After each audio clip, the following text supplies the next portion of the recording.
हाल ही में राज्य और केंद्र की आय में भी भारी कमी आई है और जब इस महामारी के समय में दोनों को ही बहुत आवश्यकता है तो इस समय में केंद्र ने लगातार खुले दिल के साथ राज्यों की मदद करने का काम किया है, जो हमारी जिम्मेदारी है।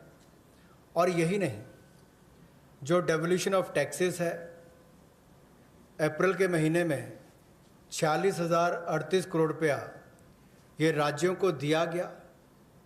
और ये जैसा हमने बजट एस्टिमेट्स में पूरा प्रावधान किया था, लेकिन अभी किसी को पता नहीं अगले कुछ महीने कैसे जाएंगे, हमने उसी को ध्यान में रखते हुए 46,038 करोड़ रुपया ये डेवोल्यूशन ऑफ टैक्सेस के रूप में राज्यों को दिया है। हालांकि हमारे अपनी उसमें डिक्लाइन हुई है, उसमें चलते हुए भी जो रेवेन्यू डेफिसिट ग्रांट है ये भी 12,390 करोड़ रुपया अप्रैल के महीने में और मई के महीने में दिया गया। हमारी अपनी आर्थिक संकट थे, उसके बावजूद दिए गए हैं। और स्टेट डिजास्टर रिस्पांस फंड ये भी अप्रैल के पहले हफ्ते में 11,092 करोड़ रुपया राज्यों को दिया गया। 4,113 करोड़ रुपया हेल्थ मिनिस्ट्री के माध्यम से डायरेक्ट एंटी कोविड एक्टिविटीज के लिए दिया गया। और जो माननीय वित्त मंत्री जी ने और हमारे बाकी अधिकारियों ने आरबीआई से वीडियो कॉन्फ्रेंस के माध्यम से आरबीआई गवर्नर से अनुरोध किया था कि राज्यों की वेज एंड मीन्स एडवांसेस को, उसकी लिमिट को बढ़ाया जाए। हमारी जो मांग थी और जो राज्यों की भी मांग थी, ये तो राज्यों की मांग के अनुरूप या उससे ज़्यादा भी हमने वेज एंड मीन्स एडवांसेस की लिमिट को 60% बढ़ाया है। और जो नंबर ऑफ डेज कि कितने दिन तक लगातार राज्य ओवरड्राफ्ट रख सकते हैं, उस सीमा को भी 14 दिन की बजाय 21 दिन किया गया।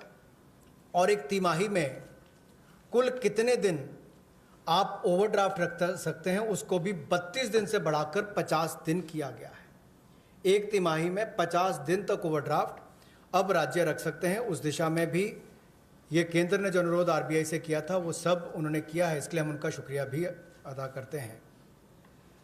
अब जो नेट बोरिंग की बात आती है, उसमें राज्यों ने मांग की थी कि जो उनका सकल राज्य घरेलू उत्पाद है उसके 3% की बजाय, यानी कि उनकी जीएसडीपी के 3% की बजाय उससे बढ़ाकर उनको अवसर दिए जाए।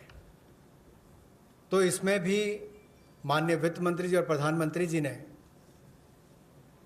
जो राज्यों की बोरिंग की सीलिंग है उसको बढ़ाया है और इसको 3% से बढ़ाकर विशेष बढ़ोतरी की है। 3% से बढ़ाकर 5% किया है, जो लगभग 70% की वृद्धि है।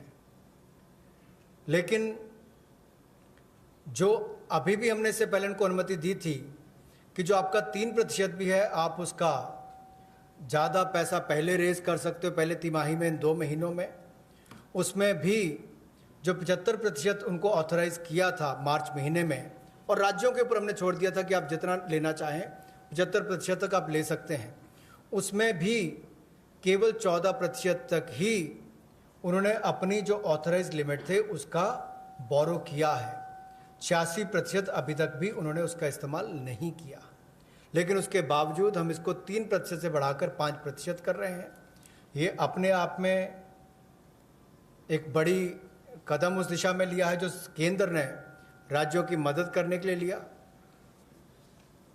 और जो उनकी मांग थी उसको पूरा भी किया है।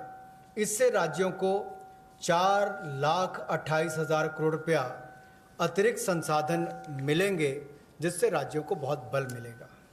पिछले कुछ दिनों में आत्मनिर्भर भारत के 20 लाख करोड़ के पैकेज के साथ आपने बहुत सारी रिफॉर्म्स भी केंद्र सरकार के द्वारा लाई गई।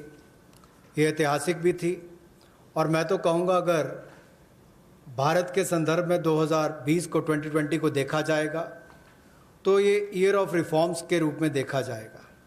अब इसमें राज्य की सरकारें भी अगर रिफॉर्म्स लाती हैं तो इसमें संघीय ढांचे में और बल मिलेगा और नीचे तक जो हम आत्मनिर्भर भारत बनाने की बात करते हैं उसी दिशा में एक बड़ा कदम है। तो 3% से जो 5% तक जो अपने जीएसडीपी के मुकाबले उनको पैसा रेज करने के लिए अनुमति दी गई है, उसमें कुछ रिफॉर्म्स के साथ हमने उसको जोड़ा है। 4 क्षेत्रों के लिए जोड़ा है, जिसमें 1 नेशन 1 राशन कार्ड हो, जिससे सबसे बड़ा लाभ प्रवासी मजदूरों को मिलेगा, गरीब लोगों को मिलेगा। ईज ऑफ डूइंग बिजनेस में जहां बाकी रिफॉर्म्स हमने एमएसएमई सेक्टर की परिभाषा या essential commodities act APMC act में बदलाव करने से की हो, power reforms power distribution sector के लिए, उसी तरह से अर्बन लोकल बॉडीज़ में आय के साधन कैसे बढ़े ताकि आने वाले समय में ये जो कर्जा राज्य की सरकारें ले रही हैं इनके ऊपर बोझ ना बने और इनके अपने आय के साधन भी बढ़े, रिफॉर्म्स भी ला सकें, उस दिशा में बड़ा कदम है। जैसा केंद्र सरकार ने रिफॉर्म्स लेकर आए, मेरा मानना है इन रिफॉर्म से भारत में रोजगार, स्वरोजगार, कारोबार और आविष्कार के बहुत सारे अवसर बनेंगे, नए अवसर उत्पन्न होंगे। इसी तरह से राज्यों के लिए भी इस तरह के रिफॉर्म्स को साथ में जोड़कर देखा गया, जिससे राज्यों में भी रिफॉर्म्स आए। तो इसमें जो पहला 0.5% है, यानी कि आधा प्रतिशत है, वो अनकंडीशनल है, उसके लिए कोई कंडीशन नहीं है। जो बाकी 1% है उसको 4 किश्तों में, जो 4 हमने परिवर्तन करने के लिए रिफॉर्म्स करने की बात कही, उनमें 4 में से अगर 3 भी आप कर लेते हैं तो आपको 1% उसका रिलीज कर दिया जाएगा 0.25 की ट्रांचेस में। One small correction.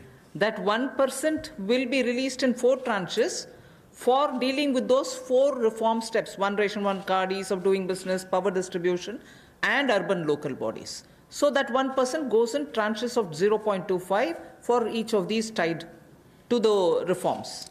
After at least 3 are done, then you get the last 0.5. धन्यवाद। ये जो 4 रिफॉर्म्स की बात कही गई, जब आप इस माइलस्टोन को अचीव करेंगे तो 0.25% के हिसाब से आपको उसको मिलेगा जो 1% आपका बनता है।